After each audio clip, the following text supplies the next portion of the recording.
On l'a retrouvé dans la ville de Kati, non loin de Bamako. Il était très tôt ce matin lorsque plus de 300 détenus ont réussi à prendre la fuite. Ils étaient emprisonnés à Bukavu, ville frontalière du Rwanda au bord du lac Kivu.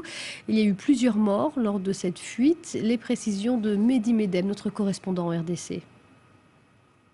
Alors tout est parti en fait du fait qu'un gardien allait ouvrir les portes d'une cellule quand une foule de prisonniers s'est ruée sur lui et l'a tué. Ils ont saisi son arme, se sont dirigés vers les portes de la prison centrale. Des habitants joints au téléphone m'ont dit que c'est à ce moment-là qu'ils ont été réveillés par une fusillade. En quelques minutes, vous le disiez, 300 prisonniers ont réussi à prendre la fuite. Très vite, des renforts militaires sont arrivés sur place. De nouveau, des tirs ont retenti. Ce soir, les bilans sont encore incertains. Ils varient selon les sources. On parle entre 2 et 6 morts. 50 prisonniers ont pu être rattrapés, mais on ne sait pas encore très bien qui figure parmi ces 250 prisonniers qui sont encore en cavale.